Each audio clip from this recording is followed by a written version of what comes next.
بسم اللہ الرحمن الرحیم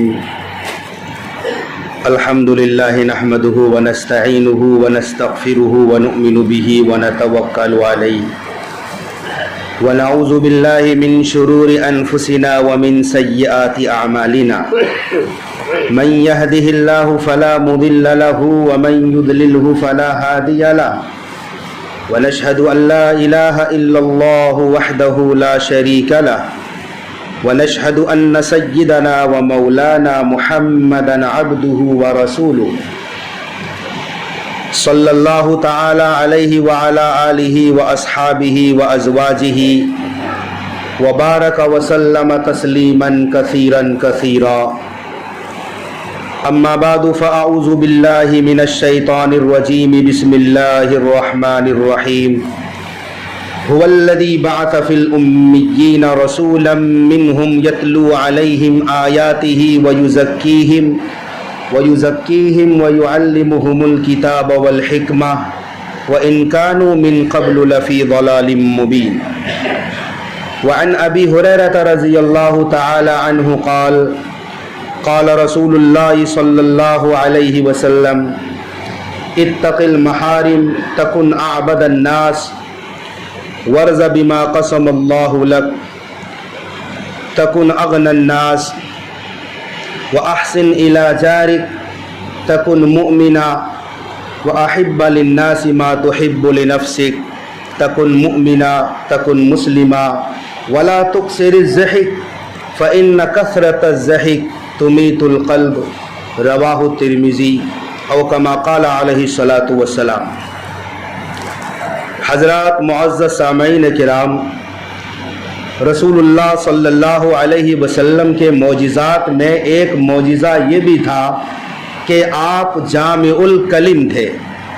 آپ کو اللہ تعالیٰ نے جوامع الکلم کی دولت دی تھی، بات تھوڑی ہوتی تھی، مفہوم بہت زیادہ ہوتا تھا۔ یعنی سمندر کو کوزے میں جس طرح بند کر دینے کی مثال ہے کہ بہت بڑی کتاب کو اور بہت بڑے فلسفے کو اللہ کے نبی ایک ایک لفظ اور جملے میں سمجھا دیتے تھے۔ بات تھوڑی ہوتی تھی، مفہوم بہت زیادہ ہوتا تھا۔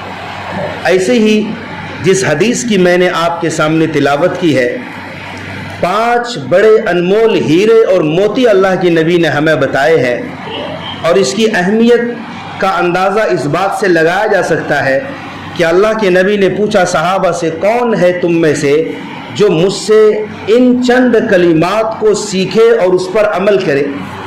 حضرت ابو ہریرہ فرماتے ہیں کہ میں نے کہا میں یا رسول اللہ، میں سیکھوں گا بھی اور ان باتوں پر عمل بھی کروں گا۔ فأخذ رسول اللہ صلی اللہ علیہ وسلم بیدی، حضرت ابو ہریرہ فرماتے ہیں بس اللہ کے نبی نے میرا ہاتھ پکڑا اور اپنے ہاتھ میں لیا، فعد 5، پھر 5 باتوں کو گن کر بتلایا۔ ابو ہریرہ نے کہا کہ میں تیار ہوں، میں ان باتوں کو سیکھوں گا بھی اور عمل بھی کروں گا۔ تو اللہ کے نبی نے ابو ہریرہ کا ہاتھ اپنے ہاتھ میں لیا، پھر 5 باتیں گن کر ارشاد فرمائی۔ پہلی بات، اتق المحارم تکن اعبد الناس، پہلی موتی اللہ کے نبی نے دی، حرام چیزوں سے بچ جاؤ، سب سے بڑے عبادت گزار بن جاؤ۔ آج ہمارے معاشرے میں عبادت گزار ہم کسے سمجھتے ہیں؟ ہمارے خیال میں عبادت گزاروں کا جب لفظ آتا ہے تو ہم کس کو مانتے ہیں؟ جو تہجد گزار ہو، اشراق، نوافل، اوابین پڑھتا ہو، جو تلاوت کثرت سے کرتا ہو، ہم اسی کو بولتے ہیں۔ لیکن اللہ کے نبی کیا فرما رہے ہیں؟ سب سے بڑا عبادت گزار وہ ہے جو حرام سے بچ جائے۔ حرام سے بچنے کو سب سے بڑا عبادت گزار کہا گیا ہے، اس لیے کہ حرام سے بچ جانا یہ سب سے بڑی عبادت ہے۔ مثال کے طور پر نماز کا چھوڑنا حرام ہے، آپ حرام سے بچ جاؤ، خود بخود نماز پڑھنے لگو گے۔ صحت مند ہو اور رمضان آ جائے اور روزہ نہ رکھو تو یہ حرام ہے، تو آپ حرام سے بچو گے تو خود بخود روزے دار ہو جاؤ گے۔ حج کسی پر فرض ہے اور وہ حج نہ کرے تو بہت بڑا گناہ ہے اور یہ حرام عمل ہے، تو آپ پہلے حج کرو گے۔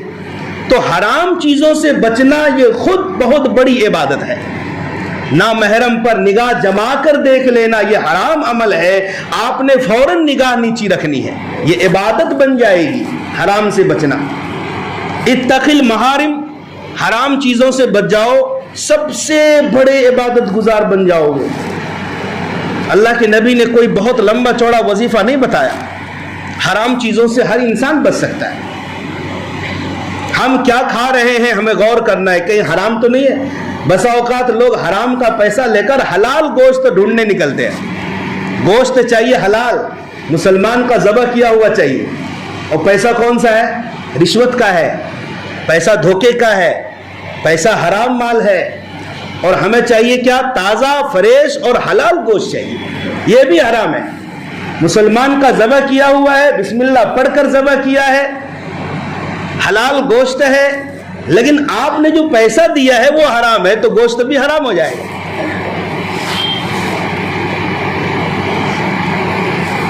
ہم گھر میں کیا چیزیں حرام کی رکھے ہیں، کیا پی رہے ہیں، کون سی چیزیں ہمارے گھر میں حرام کی، ہم ان تمام چیزوں سے بچیں۔ اس سے کیا ہو جاؤ گے؟ تم سب سے بڑے عبادت گزار بن جاؤ گے۔ ایسے ہی عقائد میں بہت ساری چیزیں حرام کی ہے کہ اللہ کے ساتھ کسی کو شریک کر لینا، یہ حرام عمل ہے۔ عبادت صرف اللہ کی جائے گی، ہمارا سر صرف اللہ کے سامنے جھکے گا، ہم مشکل کشا حاجت روا صرف اللہ کو سمجھیں، بیٹا بیٹے دینے کی صلاحیت صرف اللہ کو سمجھیں، اللہ ہی کی قدرت میں سب کچھ ہے۔ اگر ہم نے اللہ کے ان اعمال میں، صفات میں کسی اور کو بھی شریک کر لیا کہ بیٹا اللہ دیتا ہے لیکن اور بھی دے سکتا ہے کوئی، یہ اللہ کے ساتھ ہم نے جو شریک کیا کسی کو، یہ حرام عمل ہے۔ اس اعتقاد سے ہمیں بچنا ہے۔ ایک شخص مسلمان تھا، وہ کافر ہو گیا، مرتد ہونا بہت بڑا حرام عمل ہے، اس سے اپنے آپ کو بچا لو، سب سے بڑے عبادت گزار بن جاؤ گے۔ آگے پیارے آقا صلی اللہ علیہ وسلم نے دوسرا انمول تحفہ دیا اور فرمایا، ورضا بما قسم اللہ لک تکن اغنى الناس۔ اللہ نے جو تقسیم کیا ہے لوگوں میں، اللہ کی تقسیم کی ہوئی چیز پر راضی ہو جاؤ، سب سے بڑے مالدار ہو جاؤ گے۔ ایک صحابی نے آ کر پوچھا، یا رسول اللہ میں سب سے بڑا مالدار بننا چاہتا ہوں۔ ہر ایک انسان چاہتا ہے کہ میں پیسے والا بنوں، مالدار بنوں۔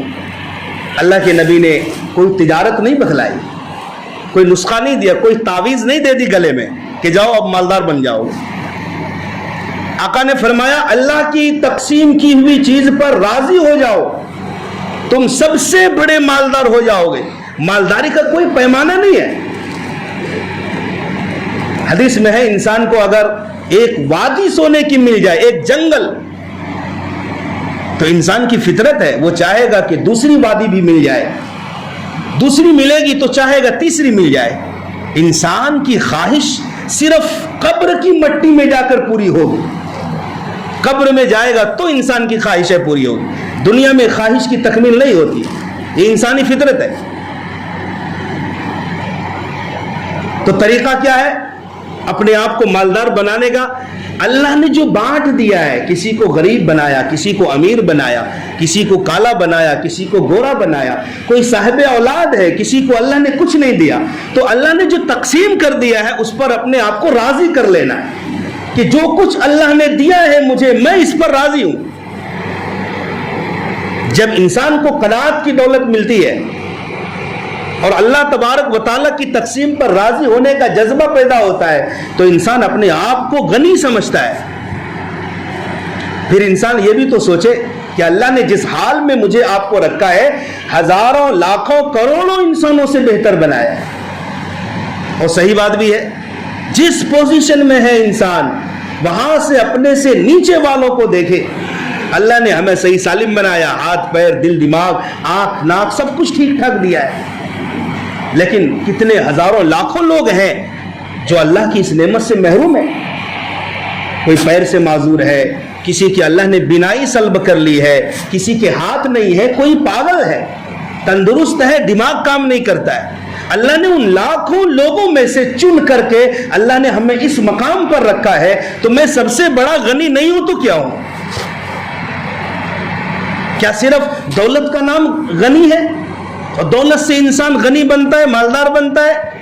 لاکھوں کروڑوں کی نعمتیں انسان اپنے آپ کو استعمال کرتا ہے۔ کوئی اگر چاہے کہ تمہیں 1 کروڑ روپیہ دیا جائے اور تم اپنا ہاتھ دے دو تو کوئی نہیں دے گا، کہے گا نہیں، کروڑ کی دولت نہیں چاہیے، میرے پاس ہاتھ ہے تو سب کچھ ہے۔ کروڑوں کروڑ کی نعمتیں انسان استعمال کر رہا ہے فری میں، اللہ کی نعمت ہے یہ۔ اپنے آپ کو اس مقام پر جب سوچے گا کوئی بندہ بیٹھ کر تنہائی میں، تو اپنے آپ کو غنی سمجھے گا، میں مالدار ہوں۔ اور آقا نے یوں فرمایا کہ مالداری مال کی کثرت اور دولت کی کثرت سے نہیں ہوتی، وہ تو دل کی ایک کیفیت کا نام ہے۔ مالداری دلی کیفیت کا نام ہے، دل سے انسان مالدار ہوتا ہے، دولت کی کثرت سے مالدار نہیں ہوتا ہے۔ تو تم کیا کرو؟ اللہ کی تقسیم کی ہوئی چیزوں پر اپنے آپ کو راضی کر لو۔ اللہ نے جو دیا ہے مجھے، بس میں اللہ کی تقسیم پر راضی ہوں۔ صبر کرنا سیکھ جائے، قناعت پسند ہو جائے، وہ سب سے بڑا مالدار بن جائے۔ آگے پیارے آقا صلی اللہ علیہ وسلم نے فرمایا وَأَحْسِنْ إِلَى جَارِكَ تَكُنْ مُؤْمِنًا۔ اللہ اکبر، تم کامل مومن بن جاؤ گے۔ کامل مومن کب؟ اپنے پڑوسیوں کے ساتھ حسن سلوک کرو، پڑوسیوں کے ساتھ رواداری کرو، پڑوسیوں کے ساتھ اچھا برتاؤ کرو، تکن مؤمنا، کامل مومن بن جاؤ۔ ہم کامل مومن ہے یا نہیں کوئی بھروسہ نہیں، ہمارا ایمان کی سطح کمزور ہے۔ لیکن اگر کوئی پڑوسی کے ساتھ حسن سلوک کرتا ہے، پڑوسی کو ستاتا نہیں، پریشان نہیں کرتا ہے، اللہ کے نبی تو گارنٹی دے رہے ہیں کہ وہ کامل مومن ہے جو اپنے پڑوسی کے ساتھ بہتر سلوک کرتا ہے۔ آج ہم گھر کی صفائی کریں نا، سارا پانی پڑوسی کے دروازے پر جمع ہوتا ہے۔ گھر کی صفائی کریں، کوڑا کرکٹ اور کچرا اٹھا کر پڑوسی کے دروازے پر رکھ دیتے ہیں، اور ہم سمجھتے ہیں کہ ہم نے گھر کی صفائی کر لی۔ تم نے گھر کی صفائی کر لی، دل کی صفائی نہیں ہوئی ہے۔ اگر دل کی صفائی ہوتی تو ہم پڑوسی کو اس طرح تنگ نہیں کرتے۔ امام ابو حنیفہ رحمۃ اللہ علیہ رات میں عبادت کرتے تھے، پڑوس میں ایک شرابی تھا، شراب پی کر جھومتا تھا، گانے گاتا تھا، آوازیں لگاتا تھا، حضرت کی عبادت میں خلل پڑتا تھا۔ ایک دو دن دیکھا کہ اب شرابی کی آواز نہیں آ رہی، نہ وہ شرابی نظر آتا ہے، پتہ چلا کہ پولیس والے پکڑ کر لے گئے کسی جرم میں۔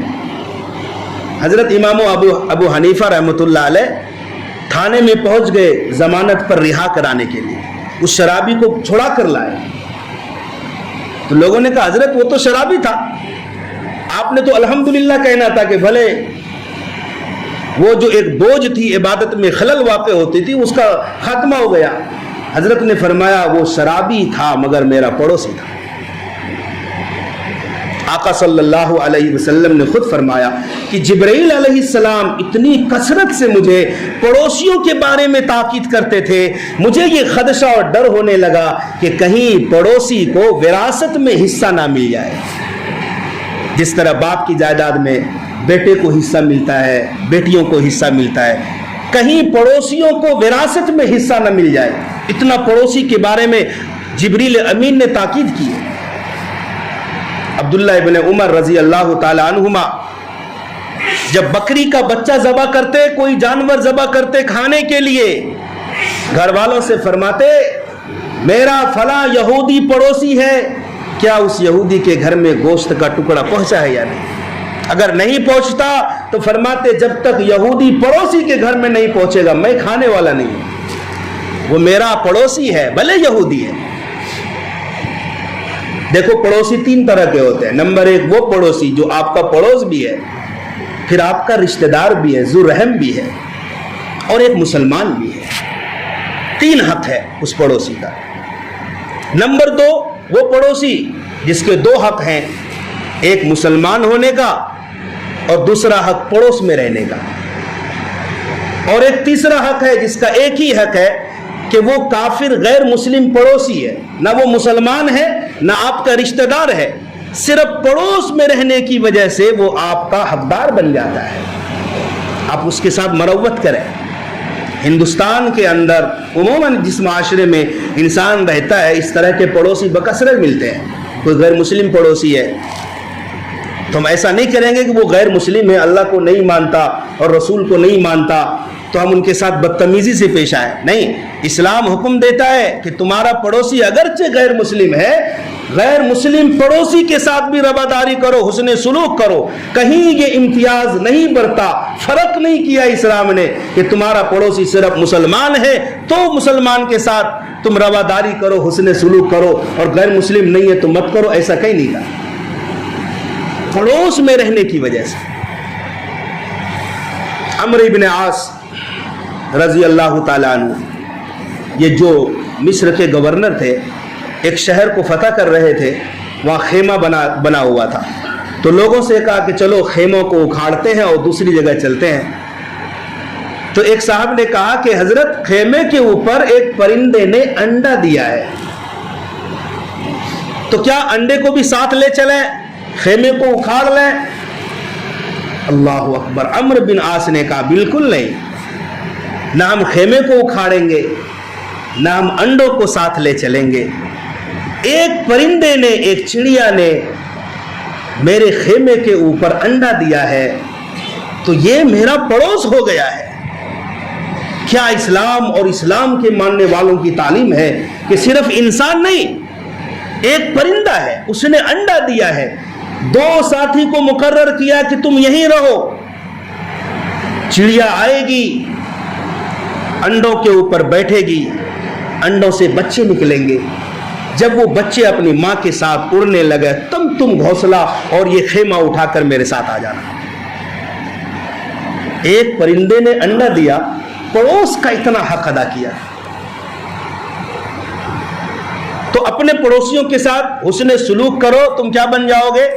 کامل ترین مومن بن جاؤ گے۔ رات لوگ گاڑیوں سے آتے ہیں اپنے گھروں پر، ہارن بجاتے ہیں، خود اس کے گھر والے تو نہیں جاگتے، سارے پڑوسی جاگ جاتے ہیں، نیند میں خلل واقع ہوتی ہے۔ اس کا بھی اہتمام کرنا ہے کہ پڑوسی کو اذیت نہ پہنچے۔ کسی بھی معاملے میں ہم خوشی منا رہے ہوتے ہیں، غمی منا رہے ہوتے ہیں، ہماری خوشی منانے کی وجہ سے پڑوسیوں کی نیند میں خلل واقع ہوتی ہے، یہ بھی جائز نہیں ہے۔ پڑوسی کا بڑا مقام ہے۔ وَأَحِبَّ لِلنَّاسِ مَا تُحِبُّ لِنَفْسِكَ تَكُنْ مُسْلِمًا، تم کامل مسلمان بن جاؤ گے۔ نمبر 4، کامل ترین مسلمان بن جاؤ گے کب؟ جو چیز تمہیں پسند ہو وہ دوسرے بھائیوں کے لیے بھی پسند کرو، دوسروں کے لیے وہ چیز پسند کرو جو خود تمہیں پسند ہے۔ اگر یہ جذبہ پیدا ہو گیا اور اس پر عمل پیرا ہو گئے، تم کامل ترین مسلمان بن جاؤ گے۔ ہمیں جو پسند نہیں، ہمارے بھائیوں کو بھی وہ پسند نہیں ہے۔ جس طرح آپ یہ نہیں چاہتے کہ آپ کی کوئی غیبت کرے، کون چاہتا ہوگا کہ کسی کی کوئی غیبت کرے؟ آپ کے پیٹھ پیچھے کوئی آپ کی برائی بیان کرے، کوئی نہیں چاہتا۔ تو جس طرح آپ نہیں چاہتے کہ آپ کی کوئی غیبت کرے، چغلی کرے، آپ بھی کسی کی غیبت نہ کریں، کیونکہ آپ جو ناپسند کرتے ہیں وہ دوسروں کے لیے بھی ناپسند کریں، آپ جو پسند کرتے ہیں وہ دوسروں کے لیے پسند کریں۔ یہ جذبہ ہونا چاہیے۔ اس سے کیا ہو جاؤ گے؟ تم کامل ترین مسلمان بن جاؤ گے۔ وَلَا تُكْسِرِ الزَّهِقِ، یہ آخری پانچویں موتی ہے، پانچواں موتی اور انمول ہیرا ہے۔ زیادہ ہنسا مت کرو۔ لا تُكْسِرِ الزَّهِقِ فَإِنَّ كَثْرَةَ الزَّحِيقِ تُمِيتُ الْقَلْبَ، اس لیے کہ بہت زیادہ ہنسنا دل کو مردہ بنا دیتا ہے۔ کہے لگا کر ہمارے آقا صلی اللہ علیہ وسلم زندگی میں کبھی نہیں ہنسے تھے۔ کہے لگا کر، ٹھٹھا مار کر، آواز نکال کر، اور مجلس کے اندر اور محفل کے اندر ہمارے نبی زندگی میں کبھی کہے لگا کر نہیں ہنسے ہیں۔ ہمارے نبی ہمیشہ مسکراتے تھے۔ زیادہ سے زیادہ جب زیادہ ہنسی آتی تو آپ کے دانت مبارک نظر آتے تھے، آواز کے ساتھ نہیں ہنستے تھے، کیونکہ کھٹکھٹا کر ہنسنا اور کہے لگا کر ہنسنا یہ دل کو مردہ بنا دیتا ہے. جب کسی انسان کا دل مردہ ہو جائے پھر نیکیوں کی توفیق سلب ہو جاتی ہے. انسان پھر نیکی پر قائم نہیں رہ سکتا.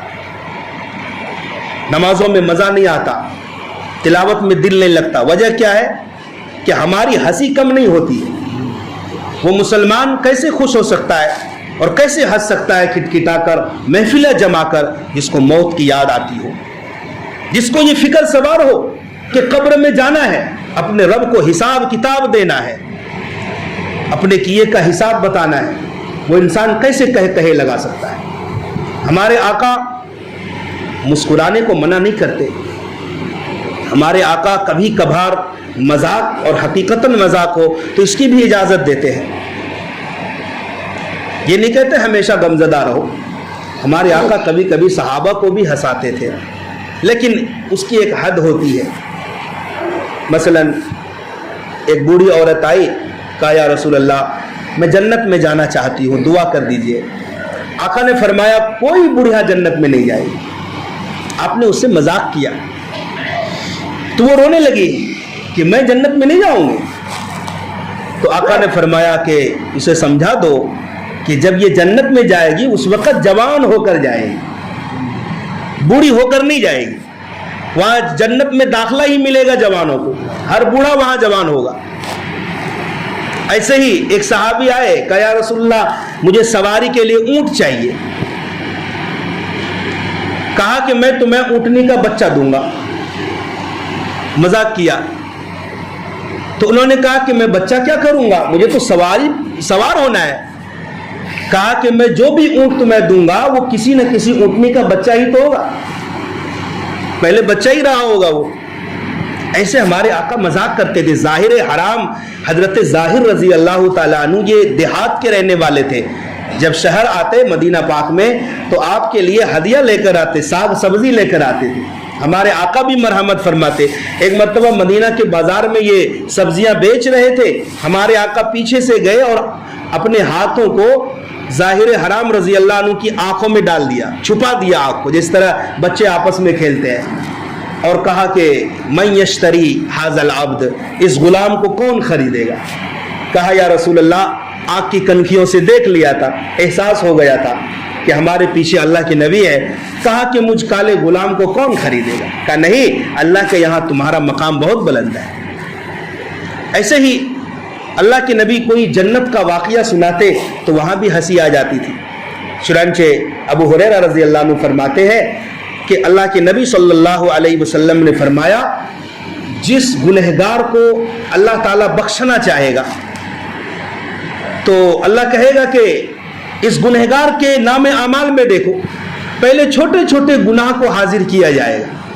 تو اللہ کی شان رحیمی جوش میں ہوگی تو اللہ کہے گا کہ ہر چھوٹے گناہ کے بدلے میں نیکی دے دو.